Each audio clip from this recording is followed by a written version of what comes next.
کہ اس کے اندر بلوچستان کی لیبریشن موومنٹ جو چلانے والے لوگ ہیں وہ بھی اس میں ملوث ہو سکتے ہیں، بیرونی ہاتھ بھی ملوث ہو سکتا ہے، تو ابھی تک تعبیر کوئی متعین نہیں ہے۔ اس ڈھانچے کا سر کا جو تھا وہ دکھایا گیا تھا ہم کو، اب جو چھپا اخبارات میں اس میں تھوڑی مزید پلاسٹک سرجری بقول صدر مملکت کے اسلام آباد میں کی گئی ہے، لیکن اس وقت اس سے پہلے جب دکھایا گیا تو جب تو شکل اس میں اتنی مڑی ہوئی تھی کہ کسی اعتبار سے اس کا کوئی تعین کرنا انسانی وجہ سے ممکن نہیں تھا۔ اب یہ نئی صورت میں اس کو پیش کیا گیا ہے، لیکن اس کے باوجود بھی ہم تو اپنے ملنے جلنے والے لوگوں میں، قریب کے لوگوں میں اس کو پن پوائنٹ نہیں کر سکے، اس لیے اس بات کو تھوڑی تقویت تو مل رہی ہے کہ یہ اسی ہو سکتا ہے کہ اسی ملزم کا ہو، لیکن قطع نظر کیا کہ کیا یقین دہانی کرائی گئی ہے۔ اصل میں ہماری تاریخ جو اس معاملے میں ہے وہ کوئی زیادہ روشن نہیں ہے کہ لوگوں کو یہ اطمینان ہو کہ واقعی ملزم جو ہے وہ پکڑا جائے گا اور صحیح پکڑا جائے گا۔ ممکن ہے نا یہ اس کا خاکہ جاری کیا گیا ہے، ممکن ہے وہ محض وہاں ہلاک ہونے والا ہو، ہاں ہلاک عام ہونے آدمی ہو وہاں آگے ہو، ان کے وہ اپنے اپنے حق میں تو صرف یہ دلیل پیش کرتے ہیں کہ اس کا ابھی تک کوئی کلیمنٹ نہیں آیا ہے، کسی آدمی نے اس کو کلیم نہیں کیا کہ یہ ہمارا ہے، لیکن اس میں کوئی شک نہیں کہ ہم یہی سمجھ رہے ہیں، اور مولانا نے بھی یہ گفتگو فرمانی شروع کی تھی کہ بغیر مسلمہ طور پر معلوم ہوئے ہم تو کسی پہ الزام متعین نہیں لگا سکتے، اور اسباب اس کے بہت سے ہو سکتے ہیں۔ ہمارے ملک کے اکثر جگہوں پر حالات خراب ہیں، اس کا رد عمل ہو سکتا ہے، ہمارے پڑوسی ممالک میں اکثر جگہ پر حالات خراب ہیں، اس کا رد عمل ہو سکتا ہے، تو ایوری تھنگ از پاسبل۔ اور ہم سمجھ یہ رہے ہیں کہ کوشش تو سنجیدہ ہو رہی ہے اس وقت بھی کہ تمام ادارے الگ الگ اسی ایک سمت میں محنت کر رہے ہیں، کوشش کر رہے ہیں کہ کوئی نتیجہ نکل آئے، لیکن ابھی نتیجے کی کوئی بہت زیادہ واضح صورتحال سامنے نہیں آئی ہے۔ حکومت کا یہ رویہ رہا ہے ماضی میں، تمام حکومتوں کا، کہ ہم نے ملزموں کے گرد گھیرا تنگ کر دیا ہے، آنی ہاتھ حرکت میں آنے والا ہے، بس ایک دو دن میں خوشخبری مل جائے گی، لیکن اس کے بعد جب عوام 4 8 10 دن بعد آہستہ آہستہ اپنے ڈیلی کاروبار میں بزی ہوتی ہے، پھر وہ ایک ماضی کا واقعہ بن جاتا ہے۔ اس لیے بہرحال یہ چونکہ ایک ایسا سانحہ ہے، ہم اہل سنت یہ کبھی بھی اس بات کو گوارا نہیں کر سکتے کہ یہ معاملہ اسی طرح سرد خانے میں ڈال دیا جائے۔ ہماری اس وقت تک جدوجہد جاری رہے گی جب تک کہ یہ واقعتاً جو ہے وہ ملزم کا تعین نہیں ہو جاتا اور اس کے لیے سزا نہیں ہو جاتی۔ ناظرین، سانحہ نشتر پارک پر گفتگو جاری ہے، یہاں ہم لیتے ہیں ایک چھوٹا سا وقفہ۔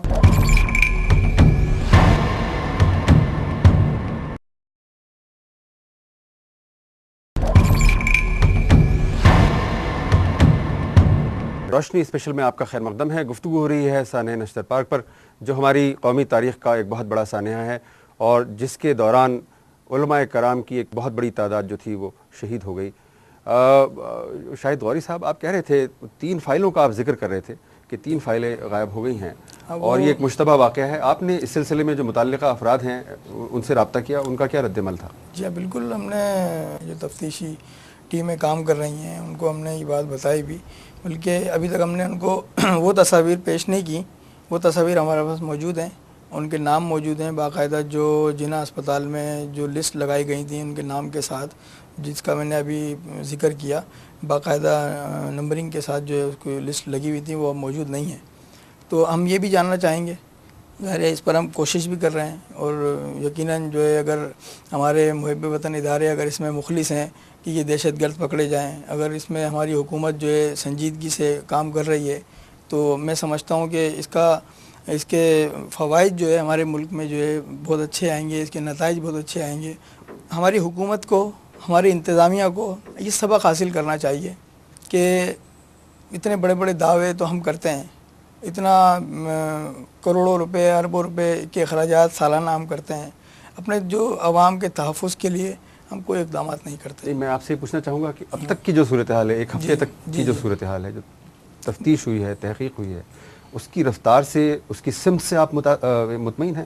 بس انہوں نے آج کل میں ہی ہمیں جو ہے مطلب جو ابتدائی رپورٹ کے بارے میں انہوں نے کہا ہے مطلب کئی مطلب اداروں نے، جس میں کل میری جو ہے سید کمال شاہ صاحب سے بات ہوئی، سیکرٹری داخلہ صاحب سے. آپ کی ملاقاتیں ہوئی ہیں، وزیر اعلیٰ سے بھی آپ کی ملاقات ہوئی ہے، صدر مملکت سے آپ کی ملاقات ہوئی ہے. انہوں نے کوئی اس مسئلے کی کوئی تعبیر آپ کے سامنے پیش کی، کوئی آپ کو بتائی بات کہ بھائی وہ یہ سمجھتے ہیں اس چیز کے بارے میں؟ بس ظاہر ہے صدر مملکت ظاہر ہے ان کے پاس پورے اختیارات ہیں. یہ صدر صاحب کا کام ہے کہ وہ کن پر اعتماد کرتے ہیں، کیا یہ رپورٹیں صحیح ان کے پاس پہنچتی ہیں نہیں پہنچتی، کیا ان کے پاس یہ جو تفتیش ہو رہی ہے کیا اس کی مانیٹرنگ جو کر رہے ہیں کیا وہ صحیح لوگ ہیں یا نہیں ہیں. کہیں ایسا تو نہیں ہے کہ کوئی دشمن ممالک سے لوگ ملے ہوئے ہیں یا جو پاک ملک دشمن جو عناصر ہیں ان سے ان کے رابطے ہوں. یہ سب باتیں اس کے لیے بہت اہمیت کے حامل ہیں کہ ہمیشہ یہی دیکھا گیا ہے کہ اگر کوئی بہت بڑا حادثہ ہو گیا ہے، سانحہ ہو گیا ہے، تو اس کے بعد دوسرا کوئی سانحہ یا کوئی حادثہ جو ہے کوئی یا معمولی نوعیت کا ہو یا بڑی نوعیت کا ہو وہ ہو جاتا ہے، تاکہ پچھلے والے کی جو ہے وہ جو شور ہے جو اس کے جو طوفان جو اٹھتا ہے اس کو جو ہے کم کیا جا سکے. تو ہر طرف جو ہے حکومت کو چاہیے کہ ہر طرف اس کے اوپر نظر رکھے، اور جو نقصان اتنا بڑا ہو گیا ہے اب اس سے زیادہ نقصان کی جو ہے مطلب قوت جو ہے کسی میں بھی نہیں ہے. جی بالکل. مفتی صاحب، آپ کا ایک اسٹیٹمنٹ اخبارات میں چھپا، آپ نے کہا کہ ہم نے جو ہے مقدمہ اللہ تعالیٰ کی عدالت میں درج کر دیا ہے. کیا اس سے یہ مراد لینا مناسب ہوگا کہ آپ کو جو انویسٹیگیشن اس وقت جاری ہے وہ آپ کو نہیں لگ رہا کہ کہیں جائے گی وہ؟ ہاں، میرے سامنے جو روایات ہیں تسلسل کے ساتھ پوری ملک کی تاریخ ہے، تو وہ تو یہ بتاتی ہے کہ یہ تمام چیزیں وقتی طور پر تھوڑی سی سرگرمی دکھائی جاتی ہے. ایسا ہوتا ہے کہ بھئی اچانک خوشخبری آئے گی، لیکن اس کے بعد پھر کچھ بھی نہیں ہوتا. بہت سے لوگوں کو کہا جاتا ہے کہ مشتبہ افراد پکڑے گئے ہیں، انویسٹیگیشن ہو رہی ہے، ریمانڈ لے لیا گیا ہے. جب عدالتوں تک پہنچتے ہیں تو پھر وہاں سے معاملہ ختم ہو جاتا ہے. تو اس لیے جس کو آپ ٹرانسپیرنٹ جسٹس کہتے ہیں، حقیقی کامل اور مکمل، تو اللہ تعالیٰ کی عدالت میں ہوگا اور وہاں تو کوئی نہیں بچ سکے گا. بالکل. ایک ہمارے نوجوان دوست نے کہا جی یہاں کے ایف آئی آر تو یہاں زمین پر درج ہوتی ہے. میں نے کہا زمین پر بھی لوگوں نے درج کر دیا. جی جی. تو جن کو اس میرے سے اطمینان نہ ہو تو وہ اس کو فالو اپ کر لیں. جی بالکل. کہ کوئی نہ کوئی ایف آئی آر درج تو ہو گئی ہے نا، تو دیکھ لیں اس کا نتیجہ کیا نکلتا ہے. حاجی صاحب، اس کا ایک پہلو یہ ہے کہ ظاہر اتنا بڑا واقعہ ہوا، اور وہ جو اس دن کا جو جشن عید میلاد النبی تھا اس میں لوگوں کی پارٹیسپیشن اتنی زیادہ تھی. تو آپ کیا سمجھتے ہیں اس میں جو سیکیورٹی لیپس ہے وہ بہرحال ہوا ہے اور گورنمنٹ اس کے لیے رسپانسبل ہے؟ یقیناً گورنمنٹ رسپانسبل ہے. ہم یہ فورسی کر رہے تھے کہ اس مرتبہ کا جلوس بہت بڑا ہوگا، اور واقعی جلوس بہت بڑا تھا پچھلے سالوں سے. تو اس لیے ہم نے حکومت سندھ کو لکھ کر دیا تھا جماعت اہل سنت کے لیٹر ہیڈ پر. جماعت اہل سنت پاکستان کراچی کے امیر جن کے نام پر یہ پرمیشن ہوتی ہے، انہوں نے یہ بات لکھ کر دی تھی کہ آپ سیکیورٹی کے انتظام گراؤنڈ کے اندر اور گراؤنڈ کے باہر زیادہ کریں، اور بم ڈسپوزل اسکواڈ اور ایسی ضروری چیزوں کو وہاں پر الرٹ رکھیں. مجھے محسوس ہوا سارے راستے سے لے کر اب تک کہ جب پبلک اتنی زیادہ ہے تو سیکیورٹی کا انتظام جتنا زیادہ ہونا چاہیے تھا وہ نہیں ہے. دوسرا، یہ سارے معاملات میں جو عوام میں ایک اعتماد کی فضا پیدا نہیں ہوتی، اس کی وجہ یہ ہے کہ صدر پر خدا نخواستہ حملہ ہو، وزیر اعظم پر ہو، کور کمانڈر پر ہو، تو ان کا ملزم فوری پکڑا جاتا ہے. اور ہماری طرف سے گفتگو جو ہوئی تھی صدر صاحب سے، جو مفتی منیب الرحمان صاحب نے کی تھی، بھائی شاہد غوری صاحب نے کی تھی، اور مولانا شاہ تراب القادری صاحب نے کی. ان تینوں حضرات نے بہت جم کر ہمارے موقف کا بہت ڈٹ کر بڑی جرت کے ساتھ اور بڑے کھلے لفظوں میں اظہار کر دیا تھا.